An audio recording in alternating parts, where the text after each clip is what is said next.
నమస్తే గురూజీ. అఖండ ఐశ్వర్యవతి భవ. నాగపంచమి ఎందుకు జరుపుకుంటారు? అసలు నాగపంచమి విశిష్టత ఏంటి?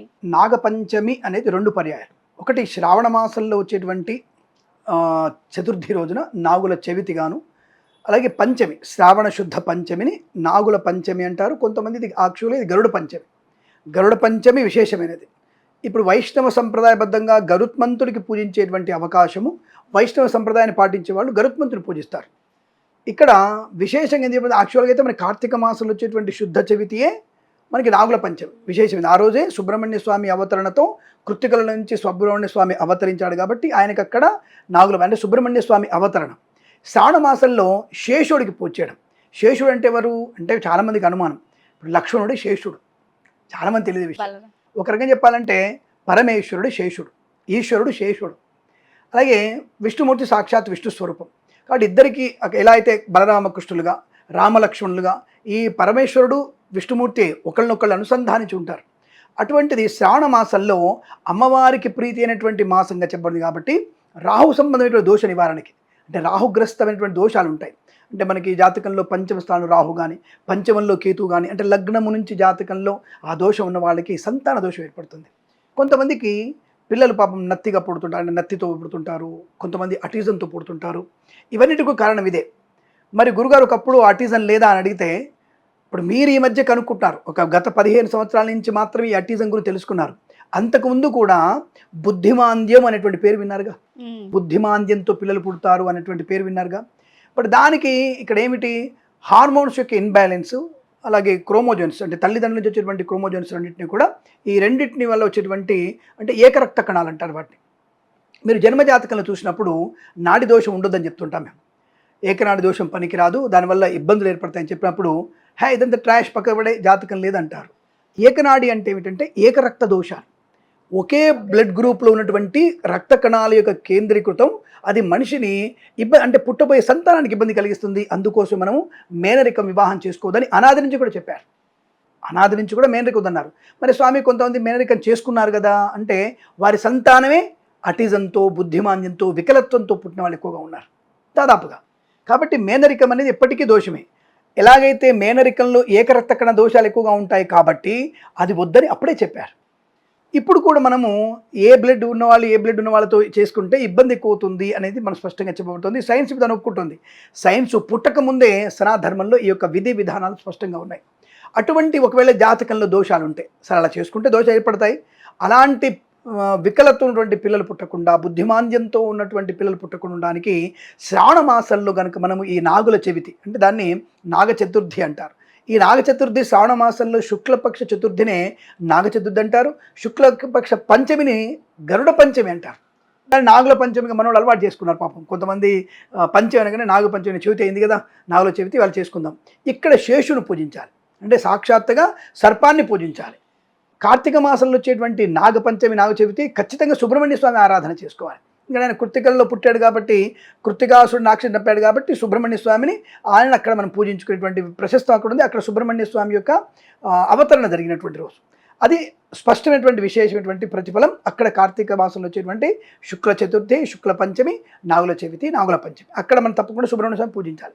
ఇక్కడ శ్రావణ మాసంలో దుర్గా అమ్మవారి యొక్క అనుగ్రహాన్ని పొందడానికి ఈ రాహు యొక్క ప్రభావము దుర్గమ్మవారి చేతుల మీద తగ్గిపోతుంది.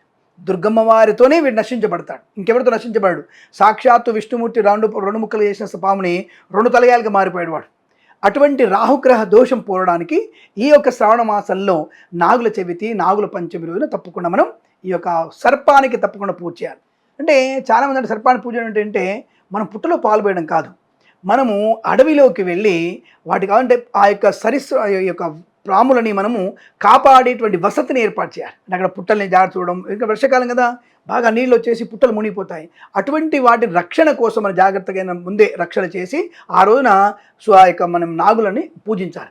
అంతప్ప మనం ఊళ్ళల్లో పెట్టుకున్నటువంటి పుట్టలకి పొలవమంటూ లీటర్ల కొద్ది పాలు పోసేసి గుడ్లు వేసి దాంట్లో అక్షంతలు వేసి అగరబత్తులు దాంట్లో వేసి అలా పూజ చేయడం వల్ల నాగుల యొక్క శాపాన్ని పొందుకుంటాం. ఇలా చేస్తే అంటే అసలు గుడ్లేం తింటాయి అవి? పాము గుడ్డు తిన ఎప్పుడు తింటుంది? తను పెట్టిన గుడ్లని తాను మింగడం తప్ప బయటకు వచ్చేసి గుడ్లని మింగడం తక్కువ. అలా తాగ్యం కాదు. అది ఏమైనా పక్షుల్ని మింగే బతుకుతుంది, ఎలుకల్ని అటువంటి వాటిని తిని బతుకుతుంది అది. కాబట్టి గుడ్లని స్పెషల్గా వేయాలని అవసరం లేదు. సరిపోని గుడ్లు వేస్తున్నాం, దాన్ని గుడ్లతో సహంగా పుట్ట నిండా గుడ్లు కుప్పేస్తే అది ఎవరికి ప్రమాదము? దానికి ఆక్సిజన్ అందదు, అవి చనిపోతాయి, దాని పిల్లలు ఉంటే చనిపోతాయి. కాబట్టి అలాంటి పాపాన్ని అంటే మరొక రకంగా సర్పదోషాన్ని పొందుకున్నట్టే. మరి దాన్ని ఏం చేయాలి స్వామి? ఆ పుట్ట దగ్గర నైవేద్యంగా సమర్పణ చేసి పుట్ట దగ్గర పెట్టండి. మిగిలినవి మర్నాడు వచ్చేవాడికి బీదవాళ్ళు ఎవరైనా ప్రసాదంగా తీసుకుంటారు. అది ప్రసాదంగా తినొద్దని లేదు, చాలా గుర్తుపెట్టుకోండి. పుట్ట దగ్గర ఏమైనా గుడ్లు పెట్టినప్పుడు దాన్ని నైవేద్యం చేసినప్పుడు అది 10 మంది బీదవారికి ప్రసాదంగా ఇవ్వచ్చు. ఏమైనా పులిహోర దద్దోజనం అమ్మవారు పెట్టి మనం తినట్లే, అలాగనే మనం కూడా ఆ గుడ్లను కూడా పెట్టి బీదవారికి పంచండి, తినేవాళ్ళకి పంచండి. వాటిని ప్రసాదంగా బాగా తింటారు, వాళ్ళ సంతానం వృద్ధి పొందుకునే అవకాశం ఉంటుంది. దీన్ని మనం ఆసరాగా చేసుకొని సూడో నాస్తికులు ఉంటారు కొంతమంది. నాస్తికులు వేరు, సూడో నాస్తికులు వేరు. ఆ సూడో నాస్తికులు జన అజ్ఞాన వేదికల వాళ్ళు పుట్టలో పాము పోతే పాముకు శాంతి అవుతుందా అంటే ఒక జీవిని కాపాడడం అనేటువంటి ఉద్దేశం. కాబట్టి శ్రావణ మాసంలో అమ్మవారి యొక్క అనుగ్రహము చేత రాహుగ్రస్తాస్త కేతుగ్రహ దోష నివారణ కొరకు ఈ యొక్క మన శ్రావణ మాసంలో కూడా ఈ యొక్క శేషుకి అంటే శేషుడికి అంటే సర్పానికి పూజ చేసే విధానం అనేది మనకి ఏర్పడింది. అది తప్పకుండా ప్రదోష కాలంలో చేయాలి. సాయంకాల సమయంలో ఆ సమయంలో చతుర్థి ఉండాలి, ఆ సమయంలో చేయాలి. ఇక్కడ రెండవది గణపతికి కూడా ఆ రోజు విశేషం పూజ ఉంది. ఆ నాగ చతుర్థి రోజున గణపతి పూజ కూడా ఉంది. అసలు విశేషం పూజ నాగ చతుర్థి. ఆ రోజు నాగ చతుర్థి కాదు, దుర్వాయుగ్మ పూజ అంటే దాన్ని దుర్వాయుగ్మ గణపతి పూజ. అంటే 2 గరికలే మీరు ఏం తేక్కర్లా, 2 గరికల్ని స్వామివారి దగ్గర పెట్టి గణపతి బొజ్జే దగ్గర పెట్టి అవి నమస్కారం చేసుకొని అష్టోత్తరం చదివి చాలు. 4 కుడుములు ఏమి లేకుండా నీళ్ళల్లో వేసి ఆ 4 కుడుములు చేసేసి ఆయనకి ప్రసాదంగా చేసి 2 గడ్డిపోచలు ఆ యొక్క గణపతికి మీరు కనుక పెట్టినట్టయితే అద్భుతమైనటువంటి గణపతి అనుగ్రహాన్ని పొందుకుంటారు. అదే సమయంలో మనం నాగుల చవితి అనేటువంటి భావనతో మనకి అమ్మవారికి అనుగ్రహాన్ని పొందడానికి రాహుగ్రహ కేతుగ్రహ దోష నివారణకి సంతాన సంబంధ దోష నివారణకి నాగ చతుర్థి రోజున మనం ఆ యొక్క సుబ్రహ్మణ్య స్వామికి సర్పానికి పూజ చేయవచ్చును అనే విశేషం. మర్నాడు వచ్చేది గరుడ పంచమి. యాక్చువల్గా అది నాగుల పంచమి కాదు, గుర్తుపెట్టుకోండి, గరుడ పంచమి మాత్రమే. ఈ వైఖానస ఆగమ శాస్త్రంలో వైష్ణవ సంప్రదాయందరూ కూడా మీ విష్ణు దేవాలయాలు ఆరోడు గరుత్మంతుడికి బ్రహ్మాండ పూజ చేస్తారు. గరుత్మంతుడికి బ్రహ్మాండ పూజ. ఆయన మీదనే ఎక్కి స్వామివారు సమస్త యుద్ధ గావిస్తాడు. ఆయన మీదనే ప్రయాణం చేస్తాడు. ఆ స్వామివారినే మోసినటువంటి గరుత్మంతుడిని ఎంతగా మనం పూజించాలి. కాబట్టి తప్పకుండా మీరందరూ కూడా ఈ గరుత్మంతుని ఆ రోజు స్మరణ చేసి, గరుడస్మంతుడి యొక్క అష్టోత్తరం ఉంది, అది మనం తెలుసుకుంటే తెలుస్తుంది. గరుత్మంతుని అష్టోత్తరం చదువుకొని తప్పకుండా మీరు ఆ యొక్క గరుత్మంతుడి అనుగ్రహాన్ని పొంది ఈ నాగుల చవితి అలాగే గరుడ పంచమి 2 రోజులు కూడా ఈ శ్రావణ మాసంలో చేసుకొని ఆనంద యోగాలు పొందుకోవచ్చు, కేవలం సంతాన వృద్ధి కొరకు. ఇక్కడ గరుడ పంచమి శత్రునాశనం కూడా మనకు వస్తుంది. అంటే మనకు నాగుల చవితి అయిపోయినటువంటి మర్నాడు గరుడ పంచమి శత్రునాశనానికి అంటే శత్రువుల మీద విజయాన్ని పొందడానికి గరుత్మంతుడిని పూజిస్తే సమస్తమైన శుభయోగాలు పొందుకుంటాయి. ఇక్కడ మీకు శాస్త్రీయమైన విషయం చెప్తాను. ఒకటి, శత్రువులు కూడా మిత్రులుగా మారడానికి ఉపయోగపడుతుంది. పాము గద్ద 2 కూడా పరస్పర శత్రువులు. కాబట్టి ఆ యొక్క పక్షిరాజు ఈ యొక్క గరుత్మంతుని శాపం, అది గరుత్మంతుడు శాపం పెడతాడు, నేను ఎట్టి పరిస్థితుల్లో నాగలోకాన్ని ఉంచను అనేటువంటి ఆ స్వామి చెప్పినటువంటి ఆ ప్రతితోని ఆయన నాగులను చంపడానికి వెళ్తుంటాడు. అక్కడ విష్ణుమూర్తి యొక్క అనుగ్రహం చేత సర్పము శేషు ఎప్పుడైతే స్వామివారిని వేడుకుంటాడో అప్పుడు ఈ యొక్క గరుత్మంతుడు శాంతించి ఇద్దరు కూడా ఇరువులుగా మిత్రులుగా మారే అవకాశం. అంటే 2 విరుద్ధమైనటువంటి శక్తులని ఏకాత్మంగా చేసి ప్రశాంతంగా ఉండడానికి మనలో కూడా ఉన్నటువంటి అనేకమైనటువంటి కల్మషాన్ని, శత్రుబాధని, ఇతరమైనటువంటి నెగిటివ్ ఎనర్జీని పోగొట్టుకోవడానికి ఈ పూజలు ఎలాగైతే ఉపయోగపడుతున్నాయో మనము కూడా అలాగే ఉండేటువంటి పరోపకార బుద్ధిని పెంచుకునేటువంటి ప్రయత్నమే మన సనాతనంలో పూజలు, పునస్కారాలు. కాబట్టి ఇలా మనం చేయడం వల్ల అంటే మనకు శ్రావణ శుద్ధ చవితి రోజున కానీ అలాగే శ్రావణ శుద్ధ పంచమి కానీ ఇలా చేయడం వల్ల మనకి సంతాన వృద్ధి, ఆయుష్, ఆరోగ్యము, శత్రునాశనం పొందుకునే అవకాశాలు బలంగా ఉంటాయి. ఇది విశిష్టత. గరుత్మంతుల వారిని ఏ విధంగా పూజించాలంటారు? అంటే ఏదైనా ఈ రకమైన నైవేద్యం పెట్టాలి, ఇప్పుడు మనకి సంధ్యా వేళలో దీపం పెడితే ఎలా మంచిదో అలాగే ఆ రోజు గరుత్మంతుల వారికి ఏ సమయంలో మనం దీపారాధన చేయాలి? పక్షికి ఎప్పుడైనా సరే అంటే పక్షిరాజు ఎప్పుడైనా సరే గరుత్మంతుల వారికి ప్రాతకాల పూజనే ఉంటుంది. అంటే విష్ణుమూర్తి యొక్క ఆసనం కాబట్టి ఆయనకి ప్రాతకాల పూజ. శివ సందర్భమైన పూజలన్నీ కూడా సాయంకాలం ఉంటాయి. విష్ణుమూర్తి పూజలన్నీ కూడా ప్రాతకాలంలో ఉంటాయి. కాబట్టి మీరు గరుత్మంతుల వారికి ప్రాతకాలంలోనే ఆయన పూజ చేయాలి. ఆయనకి ఇష్టమైనటువంటిది పాలు. గరుత్మంతునికి పాలు ఎక్కువ ఇష్టం ఆయనకి. తర్వాత ఈ శనగపప్పు ఎక్కువ ఇష్టం ఆయనకి. ఈ పెసరపప్పు ఆయనకి ఎక్కువ ఇష్టం. ఇవి అతనికి సమర్పణ చేయాలి. అంటే ఒక రకంగా మనం చెప్పాలంటే వడపప్పు, పానకం అవి స్వామివారికి ఇష్టమైనటువంటి కాబట్టి ఆ పదార్థాలు స్వామివారి పెట్టి, మరొకటి స్వామివారికి మనకి తప్పకుండా గుర్తుపెట్టుకోండి, కాసింత అన్నాన్ని ఉడికించి కాస్త స్వామివారికి పాయసంగా చేసి, ఆవు పాలతో బెల్లముతో చేసిన పాయసం కూడా గరుత్మంతుల వారికి చాలా ఇష్టం. ఆయనకి మందార పూలు అంటే కొద్దిగా ఇష్టం. మందార పుష్పాలు అంటే ఆయనకి గరుత్మంతుల వారికి చాలా ఇష్టం. చామంతి పూలు ఆయనకు చాలా ఇష్టం. ఇక్కడ చూడండి, ఏమండి మీకు చెప్పారా అంటే పురాణాల్లో ఉన్నదే చెప్తున్నాం మనం. విష్ణు పురాణాలు స్పష్టంగా చెప్పబడింది. మరి ఆయనకి ఆ పూలు ఇష్టమైనప్పుడు ఎలా వస్తాయి అంటే, ఇది మరి తీసుకుపోయి ఎండాకాలం పెట్టవచ్చు కదా గరుత్మంతుల పూజ. శ్రావణ మాసంలో విరివిగా పూజలు రెండే. ఒకటి ఆకులలో దమనం బాగా పెరుగుతుంది ఈ మాసంలో. మందార పూలు ఇప్పుడు బాగా పెరుగుతాయి, సంపంగి పూలు ఇప్పుడు బాగా పెరుగుతాయి. తర్వాత మీకు పెరిగేవి ఎప్పుడు కూడా పెరిగేవి చామంతి పూలు ఈ మాసంలో ఎక్కువ పెరుగుస్తాయి. అంటే మంచి సువాసన చల్లేటువంటి చామంతులు ఇప్పుడే పూస్తాయి. పచ్చ చామంతి అంటారు. ఈ సీజన్లో వచ్చేటువంటి పూలతో అర్చన చేయమన్నారు, కొత్త పూలు తీసుకురామని చెప్పలేదు. ఆ పూలు తెంపడం వల్ల అంటే మళ్ళీ పుష్పం మళ్ళీ వికసించడానికి అవకాశం ఎక్కువగా ఉంటుంది కాబట్టి, పుష్ప వృద్ధి పొందుతుంది కాబట్టి ఆ పూలతో స్వామివారిని అర్చన చేయమన్నారు. దమనము కూడా స్వామివారికి ఇష్టం, దమనం. ఆ దమనంతో స్వామివారిని అర్చన చేసి షోడశోపచార పూజలు అంటే 16 రకాల పూజలు స్వామివారిని.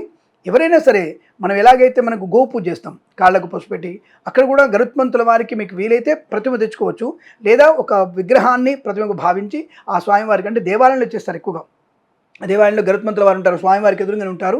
ఆయనకి అష్టోత్తర నామాలు కానీ, ధూపము, దీపము, నైవేద్యము, అభిషేకము, గంధము, ఇవన్నీ వస్త్రము, యజ్ఞోపవీతము అవన్నీ చేసి స్వామివారికి మంగళహారతి ఇచ్చి స్వామివారి యొక్క అనుగ్రహాన్ని పొందుకునే ప్రయత్నం చేస్తే అద్భుతమైనటువంటి గరుత్మంతుల వారి అనుగ్రహాన్ని పొందుకోవచ్చు. ముఖ్యంగా శత్రునాశనాన్ని పొందుకునే విశేషం ఇది.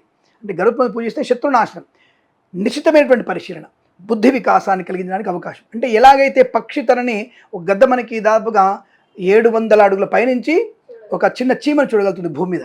అది ఇంక ఏ జీవికి అటువంటి స్థితి లేదు. నువ్వు దుర్భిణి పెట్టుకుంటే తప్ప నీకు చూడలేవు, అంటే నీకు ఒక యంత్ర సాయం కావాలి. కానీ గద్దకు 700 అడుగుల పైన ఆకాశం నుంచి చీమని, నేలమైన చీమని చూడగలిగేటువంటి సునిశ్చిత దృష్టి దానికి ఉంటుంది. బుద్ధి వికాసం, వేగం, అంటే వేగము, పర్ఫెక్షను, శత్రునాశనాన్ని పొందుకోవడానికి గరుత్మంతుని పూజ చేయాలి. అందుకే మనకు ఒక రకంగా పక్షులకి మనం పిండ ప్రదానం చేసినప్పుడు ఒక ముద్ద పక్షికి పెట్టమని చెప్తుంటారు. రోజు కూడా మన పక్షికి పెట్టాలంటారు. ఆ పక్షి ఆ తినడం వల్ల కూడా మన పితృదేవతల అనుగ్రహాన్ని పొందడానికి అవకాశం ఉంది. అది గద్దలో, అంటే కాకి జాతే గద్ద కూడా పెట్టడం వల్ల కూడా ప్రయోజనాన్ని పొందుకుంటాం. అటువంటి షోడశోపచార పూజలు చేసి స్వామివారి అనుగ్రహాన్ని పొందుకోవాలి. నాగపంచమికి పూజ ఏ విధంగా చేయాలనేది మాకెవరికి కూడా అంతగా తెలియదు. ఎందుకంటే ఇప్పుడు మీరు చెప్తే మాకు తెలిసింది. మేము ఎంతో భక్తితో పుట్టలో పాలు వేస్తున్నాం, గుడ్లు వేస్తున్నాం అనుకుంటున్నాం, కానీ ఆ పాము అందులో నుంచి బయటకు కూడా రావడానికి వీలు లేకుండా చేస్తున్నాం. ఒకవేళ నిజంగా అందులో పాము ఉంటే దానికి ఒకవేళ హాని జరిగితే అది ఖచ్చితంగా మళ్ళీ శాపం కిందే వస్తుంది. ఇవేవి కూడా మేమంతా ఆలోచించలేకపోయాం. ఇప్పుడు మీరు చెప్తే మాకు అనిపించింది, అరే నిజమే కదా, అందరూ వేస్తూనే ఉంటారు, ఇంకా ఒక్కొక్క పుట్టలో చూస్తుంటే నిండిపోతూ ఉంటాయి.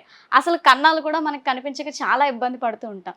మరైతే ఈ విధంగా కాకుండా మనం నాగుల యొక్క కటాక్షాన్ని పొందాలి అంటే ఏ విధంగా మనం పూజ చేయాలంటారు? ఒకటి, దేవాలయంలోకి వెళ్ళి పుట్టలో పాలు పోయాల్సిన అవసరం లేదు, గుర్తుపెట్టుకోండి. మనము కూడా మన ఇంట్లో వెండి విగ్రహము, రాగి విగ్రహాలు లేవండి, మా దగ్గర లేవు, డబ్బులు లేవండి, ఏది కొనలేము మేము. మట్టితోని, పుట్ట మన్నుతోని విగ్రహం తయారు చేసుకోండి, నాగుల పడిగ తయారు చేసుకోండి, పాము ఆకారం అక్కర్లేదు. ఆ నాగ పడిగ తయారు చేసుకొని ఆ పడిగకి మీ ఇంట్లోనే కాసిన పాలు పోసి కాసిన నీళ్లు పోసేసి మీరు అర్చన చేసి నమస్కారం చేసుకుంటే చాలు. ఈ గుడ్లు ఇవన్నీ తీసుకెళ్తారు, ఇవన్నీ కూడా అసలు గుడ్లు పెట్టమని ఎవరు చెప్పలేదు. సరే, పాము గుడ్డు తింటని చెప్పేసి తీసుకెళ్తున్నారు, ఆచారాన్ని వ్యతిరేకించాల్సిన అవసరం లేకుండా గుడ్డు తీసుకెళ్ళి మీరు అందులో వేయకండి, దాంట్లో వేసేసే ప్రయత్నం చేయకండి. దానివల్ల మీరు ఇందాక అన్నట్టుగానే నెగిటివ్ ఎనర్జీ పొందుకునే అవకాశం కాబట్టి దానివల్ల ప్రమాదం పొందుకుంటారు. అదొకటి. రెండవది, ఇంట్లోనే షోడశోపచార పూజ చేసేసి నైవేద్యంగా మాత్రమే చలివిడి, కాస్త అన్న స్వామివారికి చలివిడి కానీ, పెసరపప్పు కానీ, కాసిన పాలు పుట్టలో పోయకుండా అక్కడ ఒక నేనంటానంటే, పూజారులందరూ కూడా మీరు ఉన్నారు కదా, పూజారులు కొద్దిగా గ్రహించండి. లైన్ వస్తుంది, వాళ్ళకి నమ్మకం ఉంది. అప్పుడు ఏం చేయాలంటే, పూజారి యొక్క గిన్నె పెట్టుకొని పూజారి గారే ఆ గిన్నెలో అమ్మ పాలను నిలబోయండి అని చెప్పేసి ఆ పాల నుంచి ఒక ఉద్ధరణితో తీసి ఒక చుక్క ఆయన పాలతోని ఒక చుక్క పుట్ట మీద వేసి సరిపోతుంది. అంటే నువ్వు ఇచ్చిన సమర్పణ చేస్తుంది. మిగిలిన పాలు ఏం చేయొచ్చు, 10 మందికి దానికి వీలైతే ఎవరికొకరికి ఇచ్చేసి, భక్తులకి ఇచ్చి కాగబెట్టి పెరుగు చేసి ఇంకొకరికి ఇవ్వండి, నో ప్రాబ్లం. దానికి ఎటువంటి దోషం లేదా, చాలా మంచి విశేషం. అబ్బా అంత సమయం ఎవరుకుంటుంది స్వామి, అంత సమయం లేకపోతే మీరు ఎందుకు భక్తి ఎందుకు? భక్తి అంటే అదే, నువ్వు శ్రద్ధగా కూర్చొని వరలక్ష్మి వ్రతం రోజు, మంగళ వ్రతం రోజు పొద్దున లేచి నువ్వు శుభ్రంగా తయారై అమ్మవారి కోసం పంచభక్ష తరాన్ని చేయట్లా. అలాగే పాలు రాగానే మధ్యాహ్నం అయిపోయిన తర్వాత ఒక భక్తురాలకి ఇవ్వండి, ఒక భక్తుడికి ఇచ్చేసి కాగబెట్టండి శుభ్రంగా. కాగబెట్టి పెరుగు తోడలేకపోతే సాయంత్రం సమయం అందరికీ ఆ పాలు శుభ్రంగా కాసింత తేనెనో బెల్లమో కలిపి శుభ్రంగా ఆ పాలను తాపి నాకు ఇవ్వండి, ప్రసాదం ఇవ్వండి. సాయంత్రం అంతమందికి ఇస్తే పౌష్టికాహారమేగా, బీదవాళ్ళకి పనికి వస్తుందిగా. అబ్బే చాలా తినరండి, సగం పాలు ఉంచి సగం పాలు కాగబెట్టి సగం పాలని తోడేయండి. ఇది చేయడం వల్ల ఏమవుతుంది, నువ్వు పూజ చేసిన దానికంటే కూడా ఎవరికైతే ప్రసాదాన్ని పంచావో పూజ ఫలితము, ప్రసాదాన్ని పంచిన ఫలితము 200% ఫలితాన్ని పొందుకుంటాం మనం. కాబట్టి ఇటువంటి ప్రయత్నం చేయాలి. ఇంట్లోనే పూజ చేసుకొని అక్కడ గిన్నెలో ఒక పాలు పోసేసాలి. లేదు నువ్వే పాలు పోయాలనుకుంటున్నావు, ప్యాకెట్లు పోయకండి. రెండవది, చాలామంది ఇక్కడ పాల విక్రయ కేంద్రం వాళ్ళు మహా తెలివి వాళ్ళు ఇప్పుడు ఎక్స్పైరీ డేట్ అయినటువంటి పాల ప్యాకెట్లు ఇస్తున్నారు. ఈ నాగుల పంచమికి వాడు నెల రోజులు దాచిపెట్టుకుంటాడు, ఇక నెల రోజులు పాడైపోతాయిగా. ఆ పాడైపోయిన పాలని ఫ్రిడ్జ్లో పెట్టేసి మనం బుడవమంటే పరిగెడతాం. ఏమంటే పాలు పోయడానికి ఆవు పాలనే అంటే దేనికి అడుగుతాడు వాడు, పుట్టలో పోయడానికి. వాడు ఎక్స్పైరీ డేట్ అనేది ఇచ్చేస్తున్నాడు వాడు. దానివల్ల ఏమవుతుంది, అనేక రకాలైనటువంటి ఇతర రకాల క్రిములకి, ఇతర రకాల వ్యాధులకి ఆ పాలు కారణమవుతుంది. స్వచ్ఛమైన పాలు లోపలికి ఇంకిపోతాయి, విరిగిపోయిన పాలు దానిపైన తెరగడతాయి, అట్టుగట్టి దాని చుట్టూ దుర్వాసన ఏర్పడే అవకాశం ఉంటుంది. అటువంటి దుర్వాసనలో ఇంటి పక్క వాళ్ళకి, గుడి వాళ్ళకి, గుళ్ళో పూజారికి అనేక రకాల రోగాలు వచ్చే అవకాశం ఉంది. ఎందుకంటే బ్యాక్టీరియా ఉత్పన్నమవుతుంది. అది ఎండిపోయిన కొద్దీ దాంట్లోంచి బ్యాక్టీరియా, కార్బన్ డైఆక్సైడ్ లాంటి బయటకు వస్తాయి. అలా చేయకుండా మనము అంటే మన దేవాలయాన్ని మనమే నాశనం చేసుకుంటున్నాం, మన రోగాన్ని మనమే తెచ్చుకుంటున్నాము. కాబట్టి ఇటువంటివి చేయకుండా ఇంట్లో పూజ చేసుకొని జస్ట్ ఒక చుక్క అంటే ఒక డ్రాపే అందులో వేసి నమస్కారం చేసుకొని ఆ గుడ్లను కూడా ఒక పక్కన పెట్టేసి శుభ్రంగా స్వామివారికి ధూపం, అరటిపళ్ళు పెడతారు, దాన్ని వేసి తోస్తుంటారు అరటిపళ్ళని. అరే పాములు అరటిపళ్ళు తినవరా నాయన, ఆ విషయం గమనించుకోండి కొద్దిగా. ఇంకా మనం ఒకవేళ పొరపాటున ఎలుకలు పెట్టని చెప్పాను అనుకో, ఎలుకలు పట్టుకో ఎలుకలు దాటేస్తారు వీళ్ళు, ఇంకా ఎలుక తింటుందని చెప్పేసి. అటువంటి దౌర్భాగ్య స్థితి అవుతుంది. ఇది మూఢనమ్మకం. ఇక్కడ పూజ చేసే విధానం వేరు, భక్తి వేరు, మూఢనమ్మకాలు వేరు. ఇటువంటి మూఢనమ్మకాలతో మన యొక్క శాస్త్రాన్ని, ధర్మాన్ని నాశనం చేసే ప్రక్రియ చేయకూడదంటాను. భక్తుల విషయం గుర్తుపెట్టుకోవాలి. అక్కడ మీరు అందులో వేయకండి, పక్కన పెట్టండి, ఇంట్లోనే పూజ చేసుకోండి, పుట్టలో చుక్క వేయండి, ఈ యొక్క పానకము, వడపప్పు నైవేద్యంగా పక్కన పెట్టండి, అది 10 మందికి పంచండి. తద్వారా అనుకూలవంతమైనటువంటి శుభయోగం కలుగుతుంది. ఈ పాల సద్వినియోగం చేయొచ్చు. డేట్ చూసుకోండి, బాగా గుర్తుపెట్టుకోండి. డేట్ ఎక్స్పైర్ అయినటువంటి పాలు తెలివిగల్లో, ఈ పాల విక్రయ కింద వాళ్ళు చాలా తెలివిగల్లో ఉన్నారు. డేట్ ఇవాళ మనకి 10వ తారీఖు డేట్ ఎక్స్పైర్ అయితే వాడు మనకి 15వ తారీఖు అమ్ముతాడు ఆ పాలని. కాబట్టి ఆ పాలు వేయడం వల్ల కూడా మీకు ప్రమాదమే. కాబట్టి గుర్తుపెట్టుకోండి, ఏది మనం అనుభవిస్తున్నామో, ఏదైతే మనం తింటున్నామో దానిని స్వామివారికి సమర్పణ చేయాలి తప్ప మనకు పనికిరాంది స్వామికి సమర్పణ చేయకూడదు. ఆ విషయాన్ని గుర్తుపెట్టుకొని జాగ్రత్తగా మీరు అన్నీ కూడా జాగ్రత్త ఏర్పాటు చేసుకుంటే శుభప్రదం, మంగళప్రదం, ఆనందయుగం, లోక కళ్యాణం కూడా జరుగుతుంది. ఒక్కొక్క సమయంలో మనం ఏం చేస్తామంటే భక్తి పరవశంలో మూఢభక్తికి కూడా కారణం అవుతూ ఉంటాం. అంటే ఇప్పుడు మీరు చెప్పినట్టు నిజంగానే ఒకే రోజు అంతమంది అన్ని పాలేస్తే ఒకవేళ నిజంగా పాము అందులో ఉన్నా అది తాగగలుగుతుందా అన్ని పాలు? మనమైనా ఒకేసారి అంత ఫుడ్ తీసుకోలేం కదా.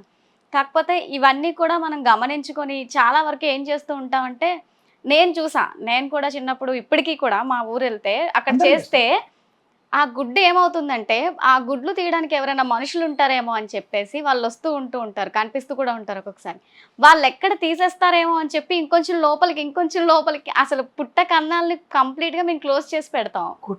దానికోసం కొంతమంది పగలగొట్టి దాంట్లో పోస్తున్నారు. ఆ రసం అంత ఉంటుంది, గుడ్లో ఉండే రసం అంతా కూడా దాంట్లో పోసేస్తున్నారు.